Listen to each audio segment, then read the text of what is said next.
Boa noite, José Rocha Diniz. Os protestos em Hong Kong estão a dominar a atualidade informativa, mas tudo indica que a normalidade começa a regressar. Estes movimentos de desobediência civil não podem durar muito tempo, não é?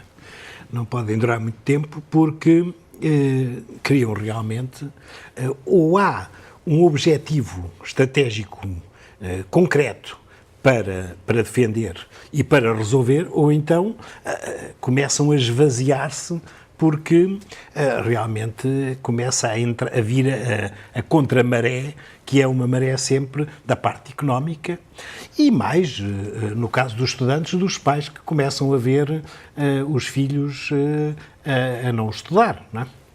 De modo que dá a ideia que isto segue, digamos, o habitual roteiro destes mini atos revolucionários ou mini atos de tentativa revolucionária. Há vencedores e vencidos? Eu acho que, vamos lá ver, nós somos apenas observadores nesta matéria. E nesta matéria nós temos, acho que, a própria sociedade de Hong Kong está criada de forma a permitir que os estudantes e outros movimentos protestem contra aquilo que consideram mais negativo.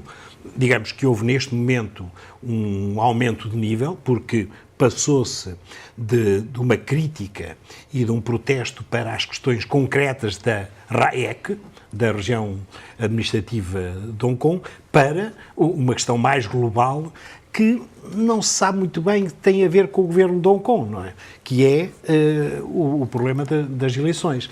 Ora, nesta indefinição, neste equívoco, em que, quando os estudantes começaram logo a pedir a demissão do chefe do Executivo, evidentemente criou-se aqui um impasse. Por outro lado, o chefe do Executivo também, na minha opinião, começou muito mal. E começou muito mal porque recusou-se ao diálogo. Até o chefe executivo de Macau sabe melhor e diz sempre que eu vou dialogar, eu dialogo, eu ouço as pessoas.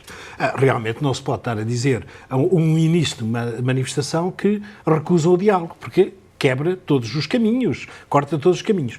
Depois perceberam, começaram a dizer que sim, que já estão a favor do diálogo e, fundamentalmente, perceberam que este também era um tempo especial, porque é um tempo de feriados e que, portanto, o prejuízo para a cidade era muito mais simbólico do que real. Os 40% que os comerciantes dizem é os 40% de um dia, não é os 40% de um ano. E, portanto, é muito simbólico. Mas portanto, houve transtornos para a população, houve transtornos para a população. Claro, então, mas qualquer desses movimentos causa transtornos. Isso não provocou o desgaste e está a levar à desmobilização? Provocava sempre o desgaste. Estes movimentos não podem durar muito tempo sem ter um objetivo concreto. E qual é o objetivo aqui? Este é que é o problema. Qual é o objetivo? Acabar, deixar de haver aquele chefe do Executivo e depois ser eleito outro chefe do Executivo. Como? Não, o objetivo era e é, para esses manifestantes e o Occupy Central, a eleição verdadeiramente democrática de um novo chefe do Executivo. Sim, mas isso não tem a ver com o governo de Hong Kong. Tem a ver com a mudança da lei básica e tem a ver com Pequim. E, portanto, realmente há aqui um equívoco, que não é um equívoco.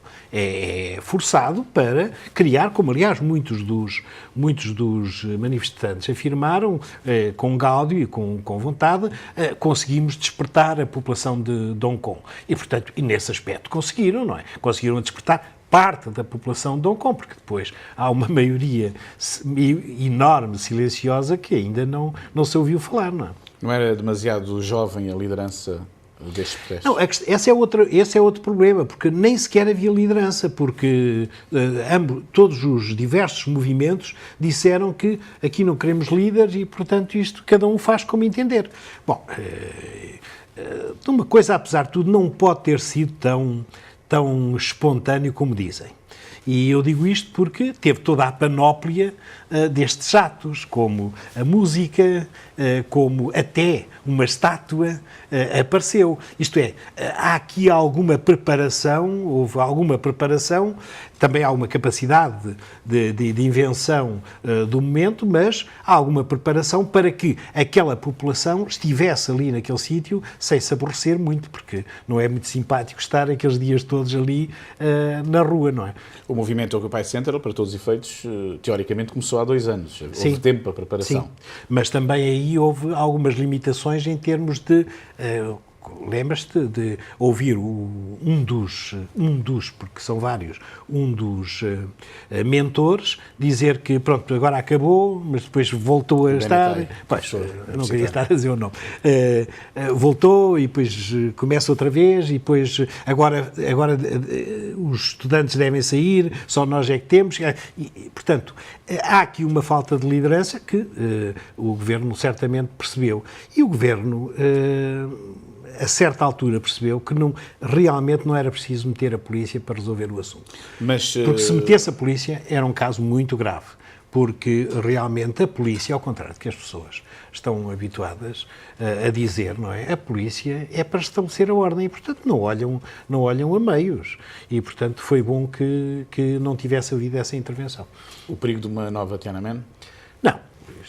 Isso é... Não, a filosofia dos dois países é diferente. Dos dois países não, dos dois cenários é diferente, não é? Em Tiananmen estávamos a falar de militares e estamos a falar de militares e não de polícia cujos filhos, pais, fazem parte da população de Hong Kong, não é? Mas este protesto, mais uma vez, revela um profundo sentimento anti-China em Hong Kong. Sim, isso sem dúvida nenhuma. A China, talvez porque Hong Kong tenha sido construído com base em muitos dos imigrantes que vieram fugidos da China e concretamente já do maoísmo, realmente não sucedeu o que sucedeu aqui em Macau, que foi a vinda de muita gente que veio apenas tratar da vida e não veio por razões ideológicas. Os outros fugiram de Xangai e de outros sítios antes ainda sequer do maoísmo começar a pôr as suas garras. Limitaram-se a perceber que o maoísmo, ou antes, com o receio do maoísmo e não querendo ir para Taiwan, vieram fixar-se em Hong Kong. Portanto, é uma população com uma atitude política muito diferente da atitude aqui em Macau. E agora, o que é que vai acontecer? Agora ainda não sabemos, porque apesar de todo este otimismo de que já acabou, não acabou. Ainda há alguns estudantes que estão a pretender. Eu acho que isto se vai esvaziar, Esvaziou-se logo no primeiro dia de trabalho, o que mostra que realmente também esta sucessão de feriados e o domingo provocou isso, embora com um dia de intervalo. Mas ficou um grande protesto que abala tanto o governo de Hong Kong como o governo central. Sim, mas para Hong Kong é uma coisa habitual. Nós já vimos milhões de pessoas, por exemplo, no dia 1 de julho, não é? Tem havido multidões muito maiores do que estas. E, portanto, parece-me que isto que é o habitual.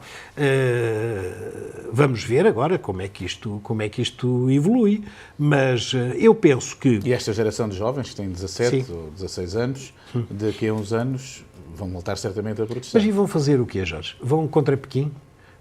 Vão agarrar em paus e pedras e vão a Pequim protestar e a pedir para haver sufrágio universal e, ao mesmo tempo, elegerem quem eles querem e não quem Pequim quer? Obviamente que não há aqui muitas dessas condições. Não, mas estou a falar, eu sou português, estou a falar com base naquilo que é lógico acontecer. Eu já disse isto há muito tempo. Hong Kong e Macau serão democráticos quando a China for democrática. Até lá, qualquer candidato a chefe de executivo terá de ter sempre a luz verde de Pequim. Pois, até lá não tenho dúvida nenhuma sobre isso. Não vejo que haja condições para isso. Normalmente as pessoas, quando acompanham estes casos, acompanham muito isto com o coração. Não vale a pena estar a acompanhar. É preciso perceber qual é as forças de um e de outro.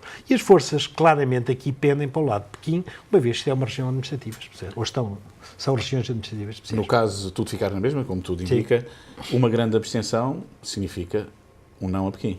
Mas uma na grande altura abstenção... da escolha do chefe de executivo em 2017... Não, porque isto não vai ser traduzido no colégio eleitoral.